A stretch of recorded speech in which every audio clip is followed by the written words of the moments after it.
আসসালামু আলাইকুম রহমতুল্লাহ। বাংলাদেশের বহুল সমালোচিত একটা স্যাটেলাইট চ্যানেল ৭১ টিভি, এই ৭১ টিভির বিরুদ্ধে বয়কটের ডাক এসেছে এবং এরপরে কিন্তু মানুষ ব্যাপকভাবে ৭১ টিভি বয়কট করছে এবং এ কারণে ৭১ টিভি নিজেও অনেকটা বিব্রত আমার কাছে মনে হয়েছে। এখানে একটা বিষয় যে ৭১ টিভি এরা কিন্তু শুধু ইসলাম বিরোধী সেটা নয়, এরা দেশ বিরোধী, সমাজ বিরোধী, রাষ্ট্র বিরোধী, সংবিধান বিরোধী, আইন বিরোধী, বাংলাদেশের সমাজ সংস্কৃতি সভ্যতা বিরোধী। মূলত ৭১ টিভি একটা কুলাঙ্গার টিভি চ্যানেল। আমি এটা অনেক আগেই রিয়েলাইজ করতে পেরেছি এবং ৭১ টিভি বর্জন করে আসছি। বিশেষ করে আজ থেকে ৩ বছর আগে অনেকবার ৭১ টিভি আমাকে তাদের প্রোগ্রামে নেওয়ার চেষ্টা করেছিল, কিন্তু আমি যাইনি, আমি তাদের ইনভাইটেশন গ্রহণ করিনি। ৭১ টিভি যে কাজটা করে অথবা তাদের যে অলিখিত এডিটোরিয়াল পলিসি, তারা ইসলামিক বিভিন্ন বিষয় অথবা ইসলামের সাথে সম্পর্কিত আলেম ওলামাদের সাথে সম্পর্কিত বিভিন্ন বিষয়ে কথা বলার জন্যে বাছাই করে দুর্বল আলেমদের ডাকে। এমন আলেমদেরকে তাদের টেলিভিশন চ্যানেল নিয়ে আসে যারা নিরীহ আলেম, যারা ইসলামী যথেষ্ট জ্ঞান রয়েছে কিন্তু সমাজ সংস্কৃতি, ইতিহাস অথবা বিশ্ব সভ্যতা, আন্তর্জাতিক রাজনীতি, ডোমেস্টিক পলিসি, ফরেন পলিসি, সংবিধান, আইন এই বিষয়ে তাদের যথেষ্ট জ্ঞান নেই কিংবা উপস্থিত বুদ্ধি দিয়ে তারা একটা বিষয় প্রেজেন্ট করতে পারে না। বাছাই করে এই ধরনের দুর্বল আলেমদেরকে ডেকে এনে এবং এর সাথে সাথে যখন একটা বিষয়ে কথা বলা হয় তখন আলেম ওলামা বা ইসলামপন্থীদের মধ্য থেকে রাখে একজন এবং তার বিপক্ষে রাখে ৫ জন এবং উপস্থাপিকা বা উপস্থাপক নিজেই হচ্ছে একটা পক্ষ। এভাবে তারা জঘন্যভাবে মিডিয়া পলিসি লঙ্ঘন করে অথবা গণমাধ্যম কিংবা সংবাদ মাধ্যমের যে নিউট্রাল পলিসি রয়েছে এগুলো হর হামেশা নিয়মিত লঙ্ঘন করে তারা ইসলামকে কলঙ্কিত করা এবং দেশপ্রেমিক যারা রয়েছে অথবা ইসলামপন্থী যারা রয়েছে তাদেরকে বিভিন্নভাবে বিতর্কিত করেছে এবং তাদেরকে একটা কৃত্রিম অপমান করেছে। তারা আরেকটা ভয়ঙ্কর কাজ করেছে যেটা সুস্পষ্ট আইনের লঙ্ঘন, সেটা হচ্ছে কোনো একটা অভিযোগ যদি ৭১ টিভির আদর্শ বিরোধী লোকদের বিরুদ্ধে উঠে, সে অভিযোগের মামলা হওয়ার আগেই তাকে অপরাধী বলা শুরু করে। যেমন জামাত ইসলামের নেতাদের দেলোয়ার হোসেন সাঈদী বা মতিউর রহমান নিজামী, এদেরকে যুদ্ধাপরাধের অভিযোগে গ্রেপ্তার করার সাথে সাথে তাদেরকে তারা বলছে যে রাজাকার সাঈদী, রাজাকার নিজামী, যুদ্ধাপরাধী সাঈদী, যুদ্ধাপরাধী নিজামী, অথচ তাদের বিরুদ্ধে মামলাই দায়ের করা হয় নাই। মামলা দায়ের করা কিংবা অভিযোগ আদালতের মাধ্যমে প্রমাণ হওয়ার আগেই তাদেরকে অভিযুক্ত বা সেই নামে তাদেরকে ভূষিত করা শুরু করেছে। এমনকি এই যে নুরুল হক নুরু, এখন পর্যন্ত মামলার চার্জশিট হয়নি, কোনো তদন্ত হয়নি, কিছুই হয়নি, আদালতে যায়নি মামলা, তার আগেই কিন্তু ধর্ষক মামুন, ধর্ষক নুরু, এভাবে তারা প্রতিনিয়ত অভিযুক্তদেরকে অপরাধী সাজিয়ে সম্পূর্ণ অন্যায়ভাবে বেআইনিভাবে আইন লঙ্ঘন করে যাচ্ছে, যেটা বাংলাদেশের আইনের সুস্পষ্ট লঙ্ঘন। ৭১ টিভি কীভাবে দেশবিরোধী, সংবিধান বিরোধী, রাষ্ট্রবিরোধী কাজ করছে এবং ইসলাম বিরোধী কাজ করছে এটা প্রমাণ করার জন্য বেশি আলোচনা করার দরকার নেই। কারণ হচ্ছে বাংলাদেশের সাধারণ জনগণের ৯০% মানুষ বিশ্বাস করে ৭১ টিভি কোনো একটা গোষ্ঠীর দালালি করছে, ভারতের আধিপত্যবাদের দালালি করছে, পশ্চিমা সংস্কৃতি দালালি করছে, বাংলাদেশ বিরোধী কাজ করছে, ইসলাম বিরোধী কাজ করছে। কিন্তু এ দায় কি শুধু ৭১ টিভির? আলেম ওলামারা কি একেবারেই দায়ী নয়? হ্যাঁ, অবশ্যই ৭১ টিভি তো পুরোটাই দেয়। আলেমদের মধ্যে কিছু আলেম রয়েছে যারা অর্ধশিক্ষিত, অশিক্ষিত, মূর্খের মতো তারা এমনভাবে ওয়াজের ময়দানে কথা বলে যাতে আসলেই তারা নারীর প্রতি বিদ্বেষমূলক কথাবার্তা বলে, অবমাননাকর কথাবার্তা বলে। এর মাধ্যমে কিন্তু ৭১ টিভি একটা সুযোগ পেয়ে যায়, একটা ইস্যু হিসেবে ব্যবহার করে সামগ্রিকভাবে ওয়াজ নসিহত কিংবা আলেম ওলামাদেরকে কলঙ্কিত করার। আরেকটা ইন্টারেস্টিং বিষয় সেটা হচ্ছে বাংলাদেশের সাধারণ জনগণের সোশ্যাল মিডিয়া কিংবা বিভিন্নভাবে জরিপ করলে দেখা যাবে ৯০% মানুষ, বিশেষ করে ইসলামপন্থীরা প্রায় সবাই, সাধারণ যারা রয়েছে তারা ৭১ টিভি বয়কট করে যাচ্ছে, বয়কটের জন্য প্রচারণা চালাচ্ছে, সোশ্যাল মিডিয়ায় কথা বলছে, বিভিন্ন মাধ্যমে কথা বলছে। কিন্তু ইন্টারেস্টিংলি বাংলাদেশের কওমি ভিত্তিক যে ইসলামপন্থী দল রয়েছে, হেফাজতে ইসলাম, খেলাফত মজলিস কিংবা চরমোনাই, ইসলামী আন্দোলন বাংলাদেশ, এই যে দলগুলো, এরা কিন্তু ৭১ টিভি বিরোধী কোনো কথা বলছে না, সোশ্যাল মিডিয়াও এরা সরব নয়। অথবা এই কওমি গোষ্ঠীরা এরা কিন্তু ছোট ছোট নগণ্য অনেক ইস্যু নিয়ে রাজপথে নামে, মিছিল করে, আন্দোলন করে, এটা ভালো। কিন্তু ৭১ টিভির মতো একটা সেন্সিটিভ বিষয় যে ৭১ টিভি কওমিদেরকে বেশি অপমান করেছে, কওমি আলেমদেরকেই বেশি অপমান করেছে, সেই ৭১ টিভির বিপক্ষে জাতীয় পর্যায়ে একটা ইসলাম বিরোধী চেতনা ক্রিয়েট করার জন্য কিন্তু ৭১ টিভির অনেক ভূমিকা রয়েছে। সেই ৭১ টিভির বিপক্ষে তারা রাজপথে নামা তো দূরের কথা, সোশ্যাল মিডিয়ায় তাদের গুরুত্বপূর্ণ কোনো নেতা কথা বলছে না। এটার পিছনে একটা রহস্য রয়েছে।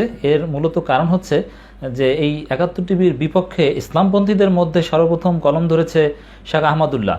আর শাহ আহমদুল্লাহ কওমি মাদ্রাসার ছাত্র হলেও শাহ আহমদুল্লাহকে এই কওমি গোষ্ঠী চরমোনাই বা খেলাফত মজলিস বা হেফাজত ইসলাম এরা কিন্তু আহলে হাদিস কিংবা সালাফি মানহাজের লোক মনে করে ফিকহি দিক থেকে এবং রাজনৈতিক দিক থেকে জামাতপন্থী মনে করে, কারণ আহমদুল্লাহ জামাতপন্থী আলেমদের সাথেই মূলত চলাফেরা করেন এবং জামাতের লোকজন আহমদুল্লাহ সাহেবকে প্রমোট করেন এবং শেখ মিজানুর রহমান আজহারি তো সরাসরি জামাতের প্রোডাক্ট।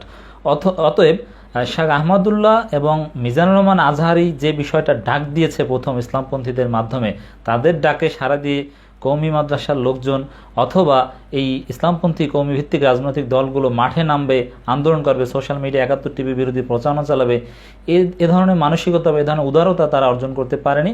এক্ষেত্রে তারা একটা হীনমন্যতা এবং ক্ষুদ্র মানসিকতা পোষণ করে।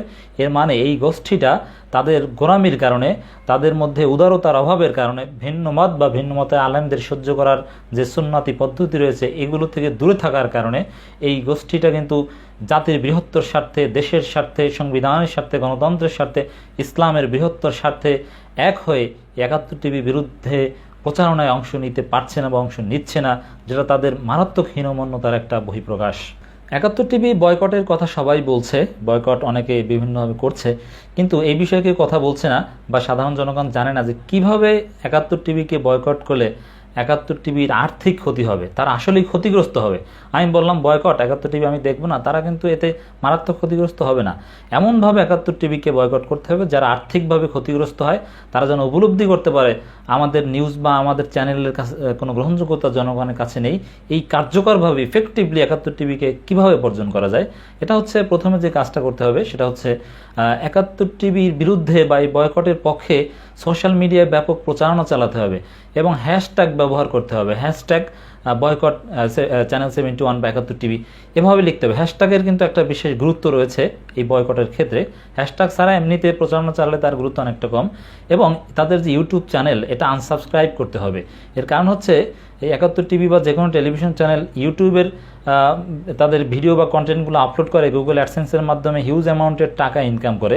অতএব আমরা যদি আনসাবস্ক্রাইব করি ব্যাপকভাবে এবং তাদের ভিডিওগুলো ইউটিউবে না দেখি, তাহলে এখান থেকে তারা অনেক টাকার লসের মধ্যে পড়বে, ক্ষতির সম্মুখীন হবে। বিশেষ করে একটা কাজ করতে হবে, আনসাবস্ক্রাইব করলে কিন্তু তাদের আর্থিক লস নাই, কিন্তু আমি যদি আনসাবস্ক্রাইব করেও তাদের ভিডিওগুলো দেখি ইউটিউবে, তাহলে কিন্তু ঠিকই তারা আর্থিকভাবে লাভবান হবে, গুগল অ্যাডসেন্স থেকে টাকা পাবে। অতএব তাদেরকে আনসাবস্ক্রাইবও করতে হবে এবং তাদের কোনো ভিডিওতে ক্লিকই করা যাবে না, দেখারই দরকার নেই, কারণ ভিডিওতে ক্লিক করলেই তারা আর্থিকভাবে লাভবান হবে।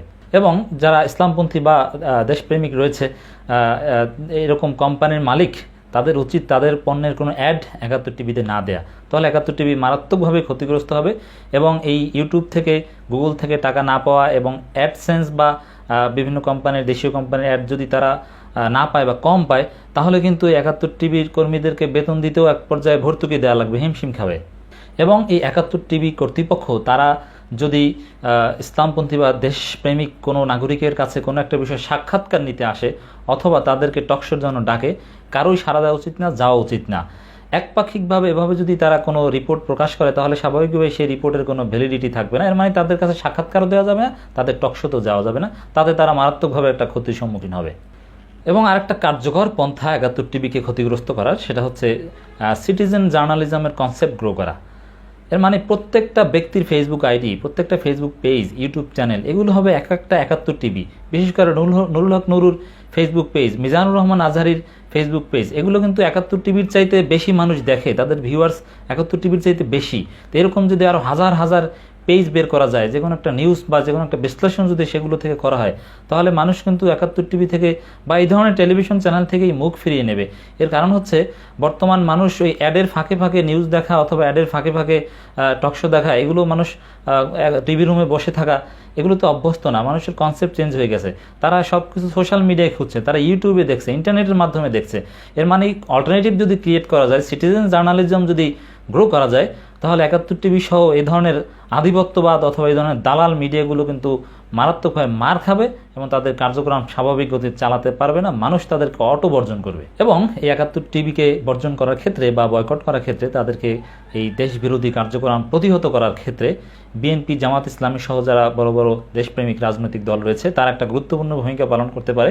তারা যদি রাজনৈতিকভাবে সিদ্ধান্ত নেয়, বিএনপি জামাতের কোনো নেতাকর্মী ৭১ টিভিতে যাবে না, বিশেষ করে বিএনপির, তারা সাক্ষাৎকার দেবে না, তাদেরকে আনঅফিসিয়ালিও কোনো কথা বলবে না, তাদের নেতাকর্মীদেরকে নির্দেশ দিয়ে দেবে যে 71 টিভি বর্জন করো, তাহলে কিন্তু তারা নিউজ করার মতো যে ভ্যালিড পয়েন্টগুলো থাকা দরকার সেগুলোই পাবে না। কারণ বাংলাদেশে বিএনপি জামাত বাদ দিলে নিউজ থাকে না, আর তাদের সাক্ষাৎকার তাদের মতামত ছাড়া একপাক্ষিক নিউজের কোনো ভ্যালু থাকবে না।